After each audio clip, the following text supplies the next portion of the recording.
I brought a present for you. Really? Mm-hmm. Conjunctivitis. Hey, wow. A pirate eye patch. Check it out. Put it on. Should I put it on the twitching eye or the untwitching eye? No, the twitching. That's the point. Now we're talking.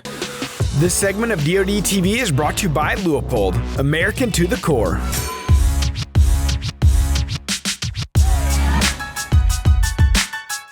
What's up, everybody, and welcome back to the Drury Outdoors 100% Wild podcast. This is episode number 237. We're powered by DeerCast. You're Tim Chelsvik. You're Matt Drury. And I am a big boy. Of yourself. For deer you. Hunting. Dude, I re-listened to that, and it just made me giggle so much. And if people don't know what we're talking about episode number 236, where you start to deep tease your bigness. I still can't. Your impending bigness. I still can't talk about it. It's maybe next week's podcast. Super tease, man. This is like a 3-week process. That's right. I hope it pays off. It's going to be huge. Hold on. Where is it? Huge. All right. I'm good. This is week 3. We still don't have a guest. That's partially because we just keep having newsworthy items to talk about. We do. We've got 2 kills to talk about. That's right. One of a big boy's. Me. And one of another big boy's. Scott. You know, we should have planned a little bit better. We didn't know. Obviously, we didn't know the kill was going to happen. It happened last night. We're filming this on a Tuesday. We should have Mr. Scott on to. Well, I talked about him with him last night, but he's going on vacation tomorrow, going back home through the holiday break, and he's got a lot of work. Got a lot of. He's now has to create his own journal. So, yeah, imagine that. It sucks because he also, when he does mine, now he's got to do his own. He's like, I just made more work for myself. Basically. when we were deciding to go hunt yesterday, it's like, do I really want to do this? It sounds like a lot of work, but I'm like, but we got a good chance. Yeah, it could happen. And it did. So before we get into our kill updates, which is a lot of fun. Yeah. I should also mention one of our fans, Matthew Grice, he listens, MDG Outdoors. Yep. They just killed a 200 incher in Michigan. That's awesome. In Michigan. He sent me a picture, like a teaser picture. I can't quite tell. It looks like a Medusa kind of buck. This thing looks like it has 4 main beams. I'm sure he filmed it too, right? Because doesn't he films and all that stuff. He's got a YouTube channel, I think. Yep, MDG Outdoors. Good. And so little shout out there for you, buddy. Yeah. Congratulations. And they used DeerCast to get on that deer. Well, there you go. Of course. So that's awesome. It's man. cool. They've been chasing this deer for a few years now. Yeah. And I think the guy that shot it's only 20 years old. So it's really cool. You and I were talking about these giant tracker stories in DeerCast, and how one of the really cool factors is that they're just regular guys killing these giant deer. Yeah. And it gives people hope that like sometimes guys are chasing these deer for years. Sometimes they just appear and they don't know, like, hey, my life is going to change today. Yeah. Which is kind of why we all go out. Does your life change though? I haven't ever killed a big deer to know. I don't. Yeah, I guess the jury's still out. Do you know? I will say the buck that I killed with my buddy Chance down at Devil's Backbone Outfitters, that went 160. That was my biggest buck to date. And for me, as a freelance outdoor rider guy, it did open a lot of doors because it's all of a sudden like you have a little credibility. Yeah, sure. And so, and maybe it's not always the best kind of attention that you want, because then there are also people that are like making claims about you that aren't true, and like, oh, that's a high fence kill or whatever. But for the most part, a 200, I don't know what that would do. I don't either.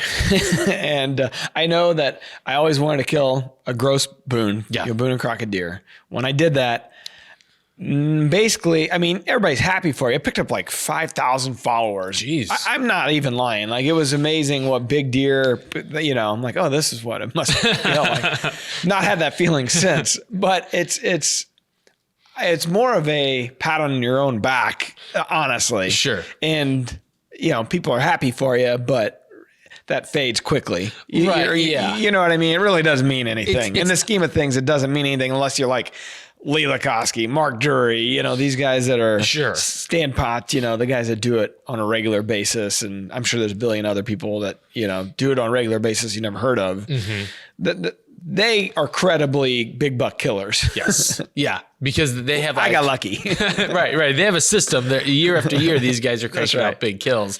And we are very egocentric animals. Like, we care mostly about what happens to us.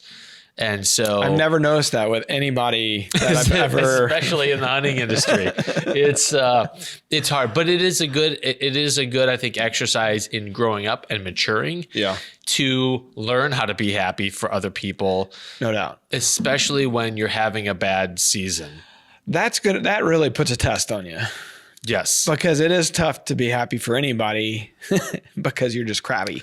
Especially the 6-year-old that goes out and kills a buck bigger than you've ever seen. It's like, that hurts. It's gun season. Yeah, anything can happen. Hey, but I was a benefit of that still. It's gun season. Right. So let's welcome our newest Rack Pack members. And again, one of these people is fictitious. All right. You need to start. I already see it. You need to start mixing it in there a little. All right. So Dustin Smith, Kevin Van Dieven, Jeremiah Stivey, Noah Tomasati, Jacob Nicholas, cool. Lucas Hale, Riplin Jinkrump. Did I say it right? Who knows? I mean, it's not like I made up the name. Yeah. Riplin Jinkrump. All right. Who knows what in God's name that is on Urban Dictionary? Don't look it up. That's what I would recommend. All right, we got a little fan feedback to get to. Yeah, Justin Hunt over on DeerCast said he watched the 20-year deer drought episode. This guy. And he said, only made it a few minutes in. So awkward. I replied to him and I asked him if it was, first of all, I said that actually beats our average watch time of our audience. And I wanted to know what his favorite part was. And still crickets, right? Yeah, I don't think he replied. I mean, to our defense, that show is pretty emblematic of every show we do. It really was. So it shouldn't have come as a surprise. Or awkward, because that's how they all are. Exactly. Or is he saying all of our shows are awkward? Maybe. Either way. He needs to elaborate. Justin, please elaborate. If you're going to give us feedback, make it comprehensive. You know, we talked about this Team Tim versus Team Matt deal. Yeah. I don't like the way it's trending because I'm starting to get trolled. Oh, crap. First of all, Chance, he got on there. We're talking about this 20-year drought podcast episode. Yeah. It was about his wife. And all I said was, doesn't her husband outfit? Just ask the question, which anyone else would ask the question. Yep. I had no backstory to it. I had no idea. Well, now he said he's Team Tim. No, he said he's Team Allen. Oh, did he? Yeah. So we're both thrown under the bus. Okay. It's like, well, that's not so bad. Alan's raising the roof over there. Well, then I got a guy on DeerCast that's giving me hell because I shot my deer with a gun. With a quote unquote gun. What could that mean? And then he elaborated. He is very Team Tim. I had this mental image of you in a blind with one of those little pop guns they have at Cabela's. Yeah. The deer comes out and you go. Didn't work. No.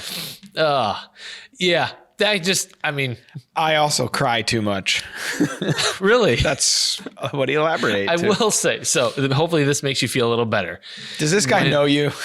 I don't know if he does or not. All right. I don't know him. The majority of people, when they sign up for the Rack Pack over on Facebook, they find you the most attractive between the two of us. Well, they're only human. So, and they're dudes. Oh. So now you always give me several girl names to read on the welcome crew. So not today. Did you see the one from Callie and Melissa? Yeah. He seemed butthurt because we called him a girl. He created his Facebook account sheerly out of just to give you a hard time. Yeah. So like his own account. He created the Callie and Melissa Facebook account just because he knows how you hate joint accounts. I like what's happening here in the Rack Pack. A lot of strife. Yeah. A lot of unnecessary strife. Our daily studio life here. A lot of strife. Because we're short on it. We need more. That's right. So keep it up, guys. We appreciate it. So if you want to know what the Rack Pack is, just go to Facebook and type in, search in Drury Outdoors Rack Pack. Or no, 100% Wild Rack Pack. We don't need any more people, I think. We've got enough contention. Right. And you might get mentioned on the podcast. Yeah, you might. All right. Just like Ripplin' Jinkrump. So moving along. Let's talk about deer kills. All right. So as I mentioned, I had been belly aching a little bit about the lack of success this season. Mm-hmm. I think that was also this guy that was giving me crap on DeerCast. He must be sick of hearing it. And so, because Tim doesn't cry about, I think that was in quotes, he doesn't cry about his season. He just gets it done with a saddle on public land. I've screwed up my target buck 2 times now. So yeah. I've talked about it. Well, hey, listen, you're still trying to get done with a bow. I think his rub was that I switched from bow and I cheated. I put a gun in my hands legally during the Missouri firearm season, in which I've done every year since I was a child, but whatever. I mean, in my mind, that's the smart thing to do. Like if you're trying to kill a deer, like, let's be real. You can't gun hunt on most of your properties. Otherwise, maybe you would. Yeah. I mean, 90% of my properties, it's archery only. Well, anyways, I digress. So the firearm season opened. I put a gun in my hand. Jeez. And I was looking forward to it. And I'm proud of it because I needed a good turn. Proud hunter. That's right. I needed some good luck. So we haven't been seeing much on the new lease, as I had mentioned on the podcast. And after Aaron killed that buck he killed opening weekend, I mean, we haven't seen any pictures. Very little, I should say. And so out of nowhere, last week, we started getting daylight pictures of a really nice 10-pointer that we knew of from the original lease we've always hunted. I still have it. I got 2 leases. And we had him in the summer when we were that spot is in a county you can feed supplement. So we were feeding Analogic Supplement Gold. Mm-hmm. And he was a hog, got tons of great pictures. As soon as I stopped feeding, in August, he disappeared. Yeah. Well, the river bottoms, like there's tons of food. I mean, like it's good ground. It's so much corn, beans, like you just, all the duck clubs are down there. There's like standing food everywhere. So a lot of times it's when there's not a flood year, which we didn't have this year, it's not irregular to really not have a whole lot of deer on this piece of property. It's kind of up in the hills. It's, even on it, there's plenty of crops. Yeah. So once all the farmers start cutting their, harvesting their crops, all of a sudden, a lot of times we might pick up a deer or 2, and it always kind of coincides with the rut. So we have a ton of does. And so it usually works out well for us that during the rut, it's a pretty good farm to hunt. And so in November, this deer started to show up. And then last week, during that desperately seeking phase here in the Midwest, where they're looking for the next available doe, he's already had his first doe. He's done with her. He's looking for a second doe. And he was walking, and several other mature bucks on this piece were walking daylight. And I mean, when you get a chance like that, and it was totally based on the Reconic cell cameras because I hadn't been focused on that piece really at all. Alan and Scott had hunted it a few times, but I had not hunted it once this year. And so he showed back up, and I thought, all right, we got a short window. Let's go in there. So we got up and hunted. I'm trying to think. Wednesday, we got up at 2:30, drove up there because it's about an hour and 20 minutes away from my house. Probably same for Scott. So we drove up there, hunted all morning. I couldn't hunt that evening. I had family obligations. So we hunted till about 3:00. And because the day before, the spot we were hunting in our South Timber, he showed up on the camera, which is basically right under our stand, a big scrape. He showed up there 2:00, and him and another, mature buck that Scott was hunting, and it's like, all right, this spot in general is really good. We hadn't hunted it yet. Let's tip in there. And we saw a bunch of deer, just not anything mature. So we get out, couldn't hunt that night. I couldn't hunt at all the next day. I had to take the kids to school, and then I had to take Lola to gymnastics, Cameron had Cub Scouts, just family stuff. So Alan and Scott went in to hunt that Thursday, and I said, hey, if he shows up, they were hunting the staging plot that we went in this summer and the RTP drill and, sure, made the food plot and put in biologic radishes, and Scott got overheated that day and was throwing up. And I mean, it was like a real hot. So it's going to be good. Yeah. So anyways, they go in super early. I'm like, hey, any deer is fair game, but if that deer, it's the best deer we got to hunt across both properties. All I ask is if he shows up, everything's got to be perfect to kill that deer. But if he shows up, kill the deer. And so they get in like 1 o'clock, ready to go, super early. And about 2 o'clock, that's when we got, I'm trying to think here if I think my timing's off. That's when we got the pictures of that deer at 2 o'clock on that South Timber spot. So something Scott's like that. nodding in approval. Yeah. Okay. So anyways, Scott's getting the pictures because it's all on the Recon XL Cam app. So he's getting them. I'm getting them. We're talking back and forth. I'm like, man, the South Timber's hot. There was a doe in there. First pictures were a doe. Then it was this 8-pointer. And then it was this mainframe 10.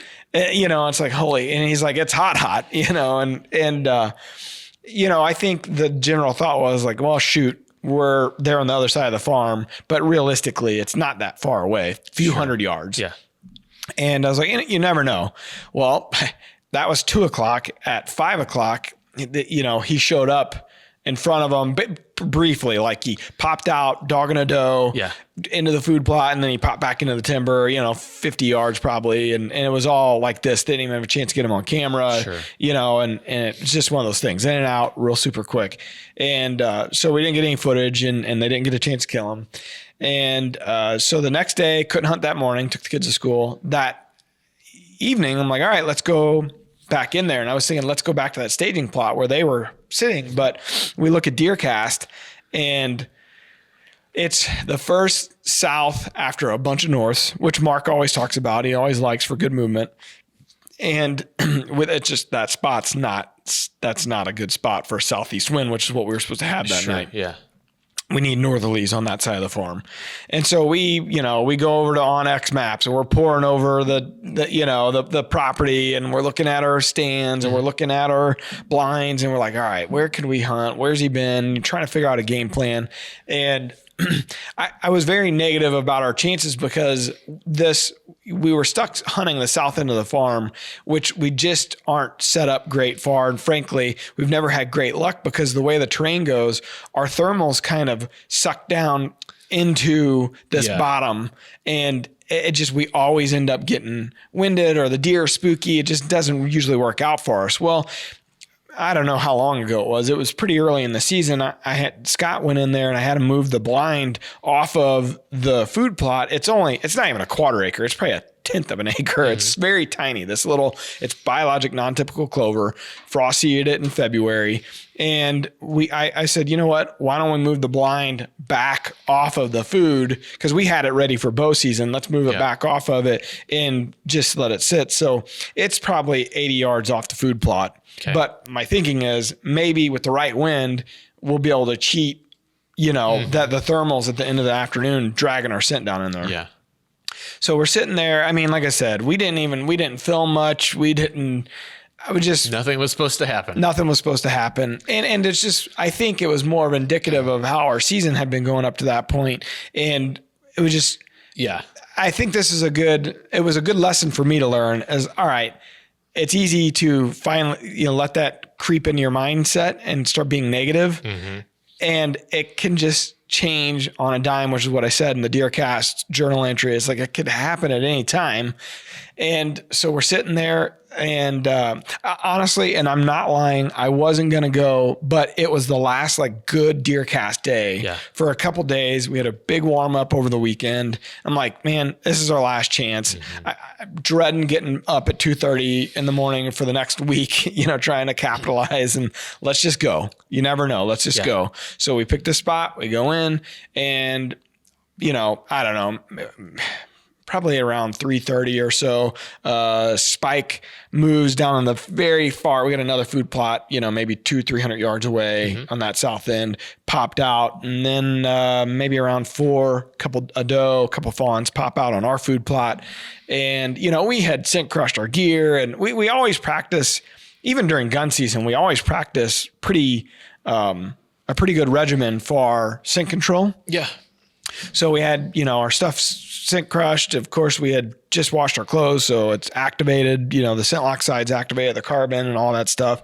And those pop out. They don't really mind paying attention. We're in one of those muddy soft sides, so it's one of those deals where when you're not in it, everything's zipped up. But when you're in it and you zip, you got to kind of be careful what all you zip down, because it's just a big black hole in that area, and they're not used to it necessarily. So we didn't have a lot of the windows open. We just kind of had the front window like half open, and then our side windows kind of, quarter open so you could see left and right. And that was about it. Well, they pop out, paying not really much attention to us. And then I think Scott's filming the does. And all of a sudden I see a buck. I throw up my Leupold's. I'm like, there's our boy. And Sweet. it was him. And I think, he said later, he's like, I wonder what boy, is it my boy, his boy, whose boy? What kind of boy are we talking about here? So anyways, deer pops out, he's dogging a doe, and we turn the cameras on, we get on him, and he's about to dog the doe back into the timber. And I was like, all right, now or never. Because I was thinking about their hunt the day before. Right, yeah. He barely showed up. Yeah. It was like seconds he was there. And even like Aaron Bennett's hunt from the other lease, which is over in DeerCast, that deer, Squiggles, popped out, dogged a doe. He ran her back in. Luckily, she popped back out and he followed her, and then he got a bite to eat, gave Aaron a chance to shoot him. But you never know. Like the doe could have run back in and kept running. Yeah. So he stopped. I stopped them, which he didn't need. I didn't need. I was trying to get his head to turn our way. He didn't turn. And I had that 6.8 Western, put it on him. It's probably an 80-yard shot roughly. And dude, crazy what happened after that. We ended up kind of cutting some of that out because it was pretty graphic. Yeah. But basically I shoot him, and he was maybe 5 steps from a fence, a barbed wire fence or whatever, because we have cattle on this property. Sure. So the other side's where the cattle always are on. And he run right into the fence. His rack got stuck in it. It's crazy. And then he died within seconds, with his head and his rack kind of in the barbed wire. Yeah. And it was crazy. I mean, everybody I sent it to, they were like, holy shit, I've never seen that. Even Mark's like, whoa, I've never, ever seen that. And it sparked a lot of kind of internal conversation. Like, how do we show this to kind of the masses? Yeah. I mean, you gotta step back and say, okay, all of our friends who hunt a lot thought it was awesome, but there's a lot of people that don't hunt a lot, or any female I showed it to was like, ooh, like you got to think through the masses seeing it. And so we just cut to a shot of the blind, the cutaway back to the blind, which all those shots were running live anyway. So cut away from the deer action back to the blind action, and then cut back to the deer real quick, and no harm, no foul. But it was pretty crazy. I couldn't believe it. Like it was a little tough to watch, because like it's struggling. Exactly. Yeah. But also you're like in my mind, I'm thinking he's not going anywhere. Like he's going to die right there. Yeah. And he does get out, but he falls down. He's just done. Yeah. So, crazy. I'm curious, when you threw up your Leupold's and you saw him for the first time, like when I see a deer that I know I'm going to shoot, like I get this like in my chest, like I don't know if it's the adrenaline that dumps, but like I just feel like it's almost like your stomach dropping. Like there's just this immediate biochemical reaction. I don't usually get that. For me, it's usually more of a mindset of we got to get to work. Like get the cameras on. It's more of. Pete Shepley used to always say this for Pete's tips, in archery, give yourself something to do, think about, just so you don't get buck fever. Sure. And honestly, I've thought about that a lot, but that's the reality of it. We got so many cameras to turn on and so many other things to do and make sure everything's ready and prepared, and you only got seconds. So usually that does not happen to me, but maybe if I had a long time where I had to watch the deer, everything happened so fast. Never had a chance to. Even in my reaction, I'm just like, oh, I still can't believe that. Dumbfounded. And sometimes those are the best scenarios, it seems like, when you don't have time to obsess and freak out over what's happening. Yeah. It's just like you just go into you're not getting in your own head. Yeah, exactly. Yeah. So anyways, it was all good. I mean, that was probably 4:15. I think. I mean, it was early. Yeah. So we did the recovery, did some pictures and daylight. This isn't supposed to happen. This was Friday night. So, we were feeling pretty good about ourselves. Yeah. And we ended up going and we took them to a processor and, field dressed them, took all the pictures, all that stuff, took them to the processor.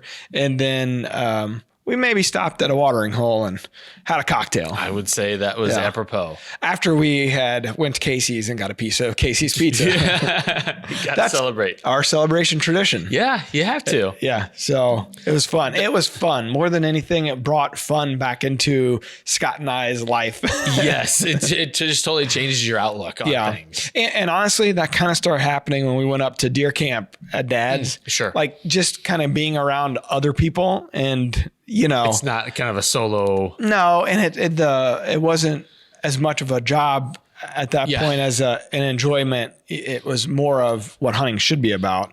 And I think that kind of changed our general season. Honestly, I felt like that kind of changed our season. It's kind of funny how just your attitude impacts sometimes your success. Like when you stop taking yourself so seriously, stop feeling like it's a mission like that has to be accomplished, and you start to enjoy the process and the journey. Yeah. Then sometimes things happen. It's easier to say that once you've killed something. On the backside. I mean, we've been hunting since, late September in Missouri and really haven't had many. I haven't had one opportunity with a bow. I mean, I'd love to kill something with a bow, but I haven't even had a mature buck in range. And that's the reality. Past, a 4-year-old at 35, 40 yards. But did I really pass him? Who knows? Did we have a chance to kill him? So it's just been a tough season, but it's turned around. And then fast forward. So, took the weekend off, obviously Saturday, Sunday, looking at the weather. It's like, hey, Monday, we're going to have another good chance here. And we still got a couple good, mature bucks on the property. So we had to go back up and film some stuff to kind of complete the story anyways, because we just did such a crappy job on Friday. Nothing was supposed to happen. We went up, and we were getting everything filmed and all that stuff. And we were running super late. And so we hightailed it up. We had a good wind for that north side of the farm, the staging plot, we call it. And we sit there. It's probably, I think it's maybe about 4:30 or so. I get Recon XL camera, pings, and it's a camera that's maybe 300 yards or so to our east.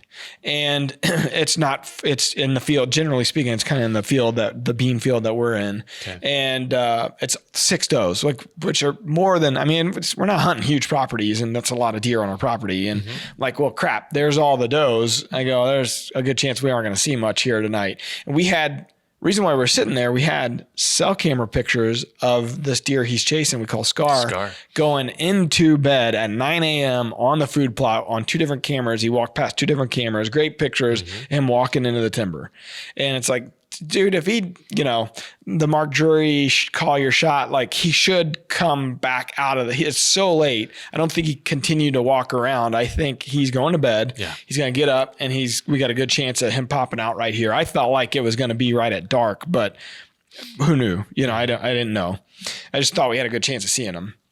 So I no sooner say, man, maybe we won't see much tonight. Scott says, well, you never know. We hadn't seen anything. Those does popped out over there. And then all of a sudden we saw the deer you shot. Yeah. And I look up and I'm like, buck. Like, it's him. Get the cameras on, and I'm not lying. It wasn't seconds after Scott had said that deer popped out, and he's on a mission, popped out exactly. And we got a picture of him coming out of the timber, right where he came in, and he was on the exact same path that he went into the timber that morning. Incredible. And walking, no cares in the world, not another deer in the food plot. And he wasn't grazing in the food plot. Like, he was on a mission to probably go over to check for them, would be my assumption.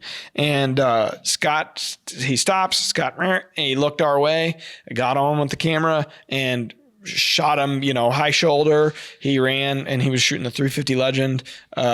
He ran maybe 20 yards and piled up right there by the camera. It's you would have had to have been in that blind with Scott. We're like, dude. It's just crazy how our season has turned around in that power of positive thinking, and it just is turned around for us. And so it's a huge relief, and we have a big weight off of our shoulder, because now, not that you're in cruise control, but now looking ahead, and it's crazy. You never sit and rest on your laurels. It's like, all right, what's next? Which is probably a horrible way to look at things, but it's like, in what we do, it's like, all right, we got an Illinois, a second season tag and a Muzz tag, with one weapon. So it's a muzzleloader only, basically, is what I'm using.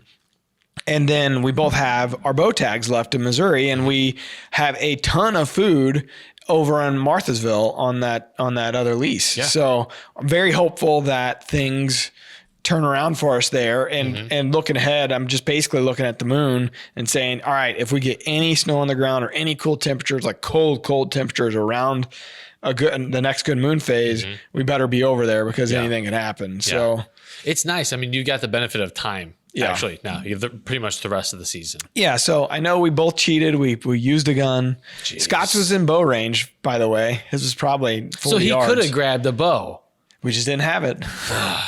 Losers. So these are illegitimate kills. Very much. Let's just call it what it is. MB over in DeerCast. I'm not going to use the deer are illegitimate. The kills are illegitimate.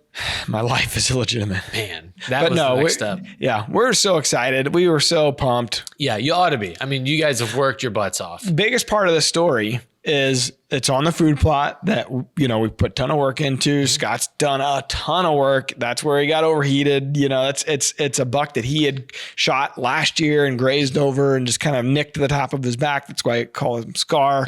And it was the biggest body deer. I'm not so sure. I'm pretty sure he's 6.5, because last year I thought he was 5.5, but he may be older. He was the biggest body deer. I'm not lying when I say I would not have been a stretch for this deer to weigh 250 pounds. Jeez. I've never in my entire life ever seen a deer this big. We walked up on it and we both were like, what did we do? Oh my goodness. I mean, it's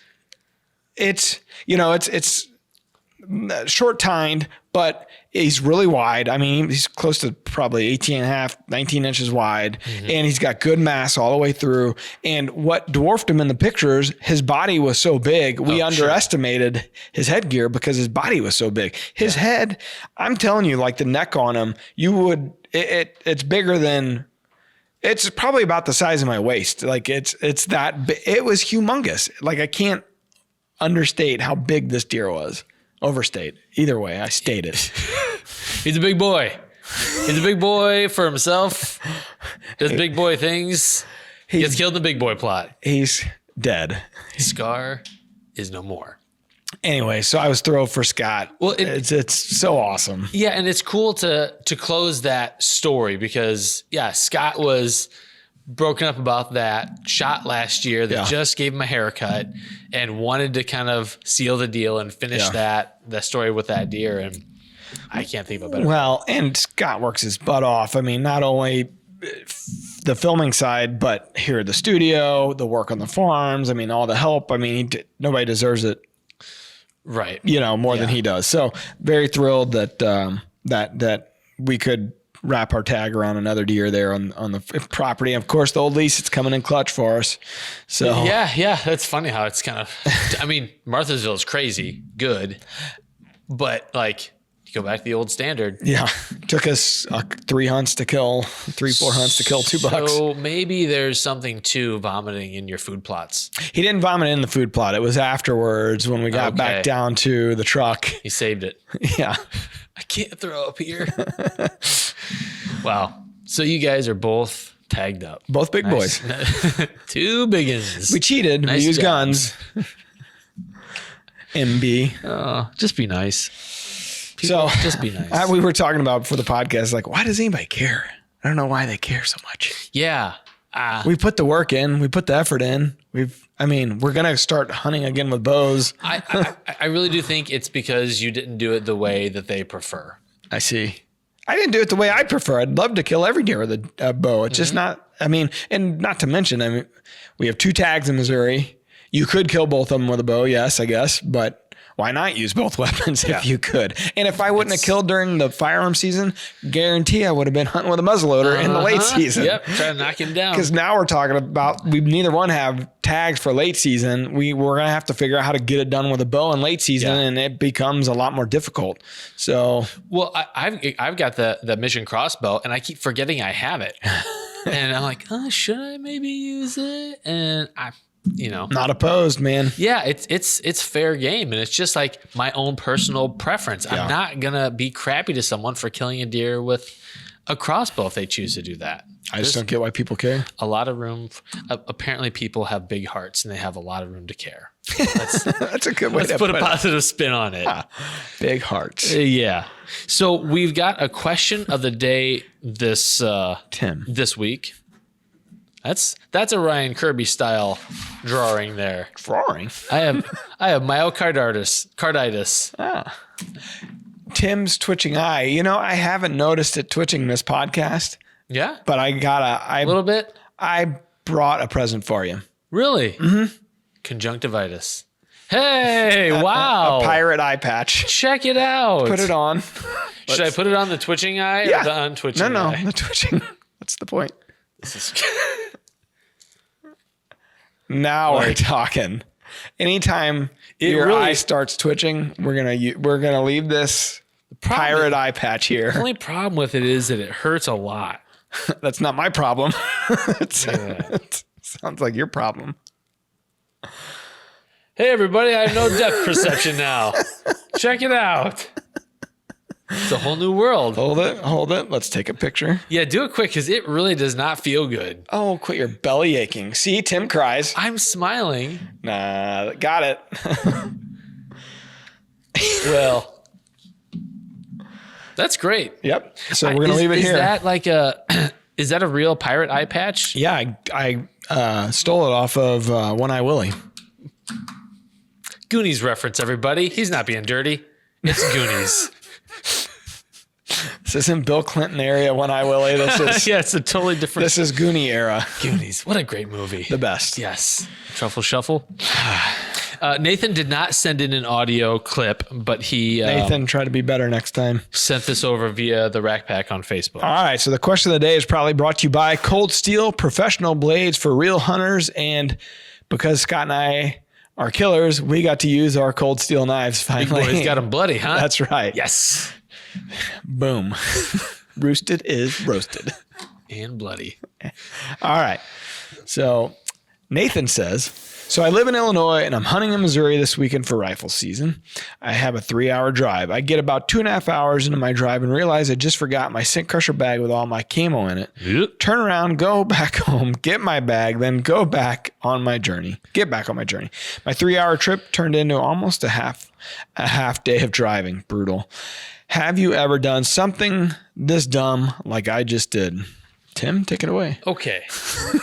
It's a great question, and I thought it would be like some of the guys in the Rack Pack were chiming in with stuff that they had forgotten. Oh, really? There's so much stuff to forget.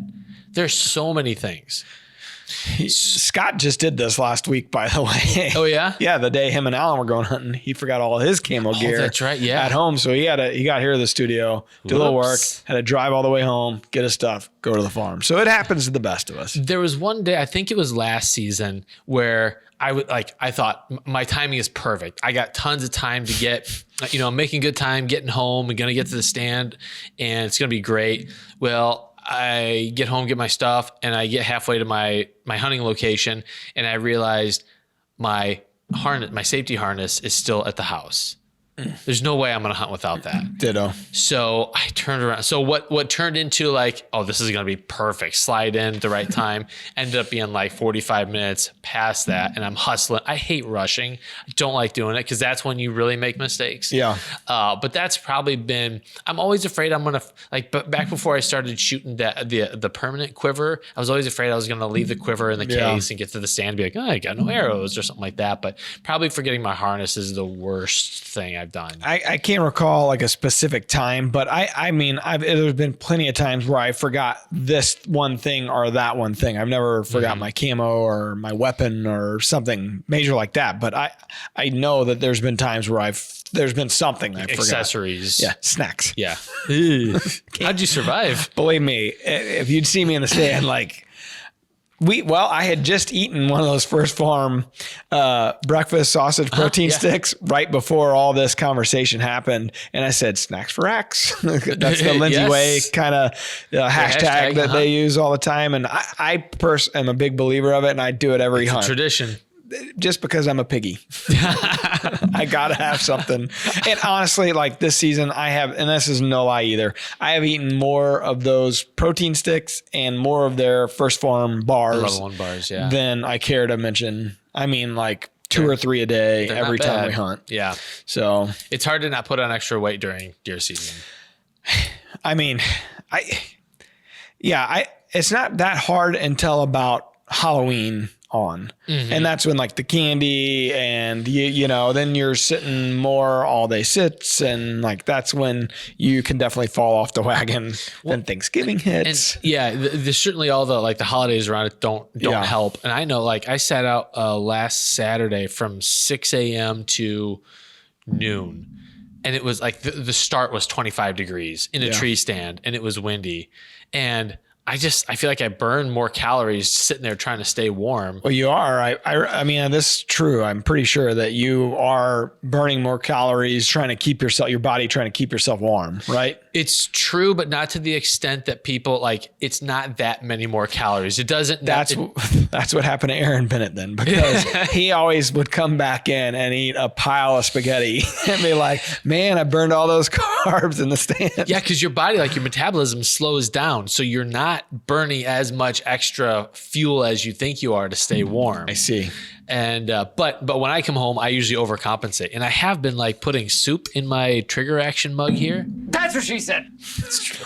The overcompensating part. Yeah, no, I do it all the time. It's a story. I invented overcompensating, but I've been putting soup in here, and I'll drink the broth, you know, through the little lid. And then once that's all gone, it's just chunks of chicken and rice and stuff. And then I open up the lid. And I've never done that. I've just used it for, you know, water. But what it was intended for, like fluids? Well, no, I mean, they make those other Stanleys though too that have like the big. Yeah, Dad uses that one where you actually can put food in there, and it's got a freaking bowl and like a spork. I'll try jamming some lasagna down inside. Nice. Manicotti. Right. It'd be better for manicotti, I think. Where you're just like, manicotti. They're going to have to put like a sticker on it that says, please only use for intended purposes. Don't misuse this product. Italians, quit using this for pasta. Loaded up with shrimp. That's never going away. No. My water tastes like shrimp. Ugh, scramps.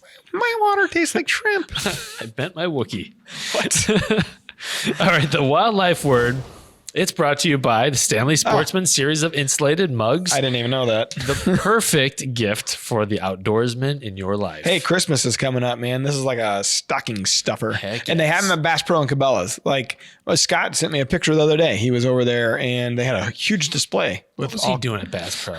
Probably doing something to help me. Would be my guess. He's got Matt's shopping list. He's going to town. He's got Matt's credit card. Scott's the big boy. Yes, he is.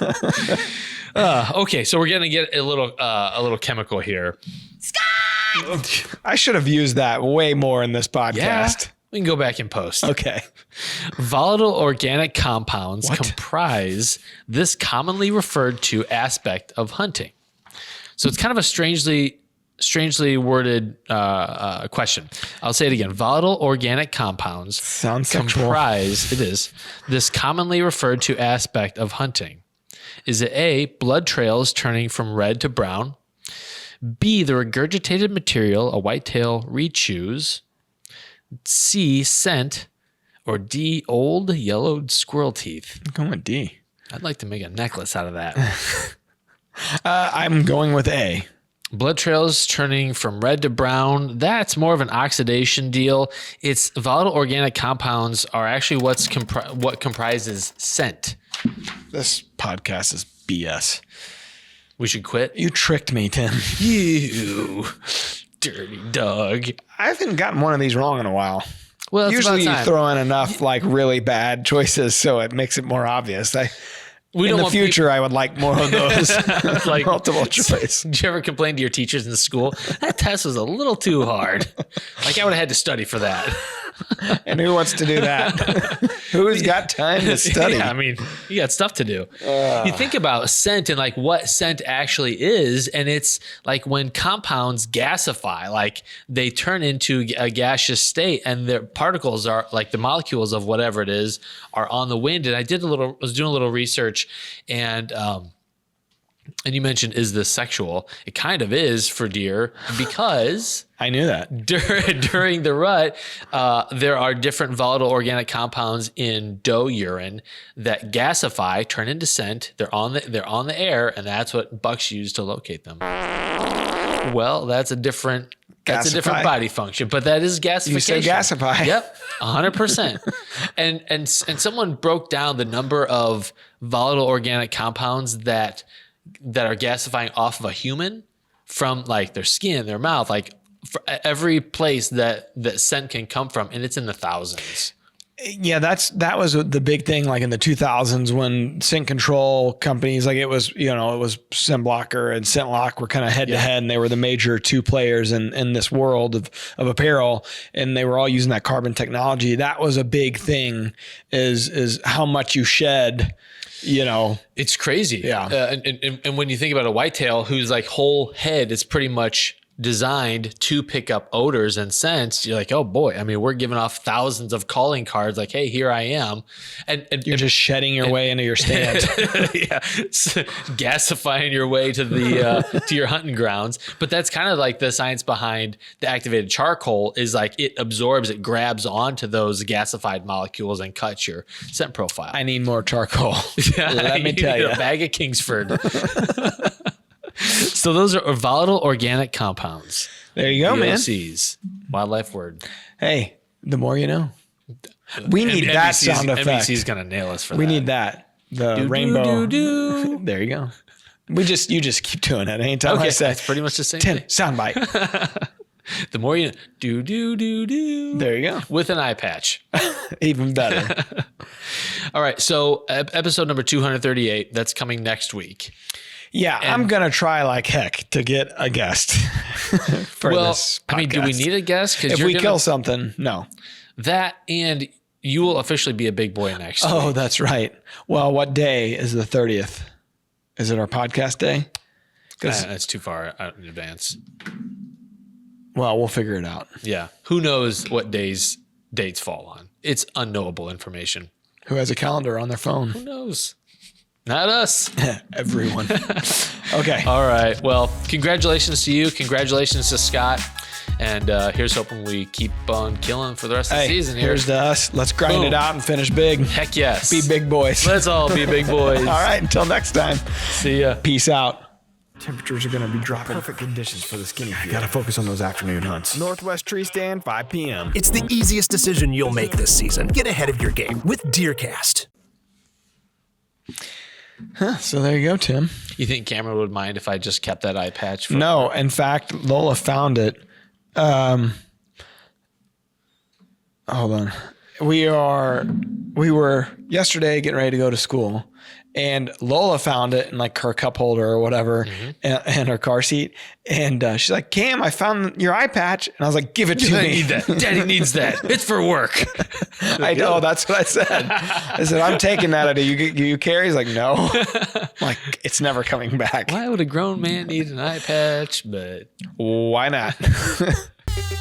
We're adding new videos every week, so make sure to click that subscribe button and check out all of our amazing content. This episode of DoD TV was brought to you by Bass Pro Shops and Cabela's.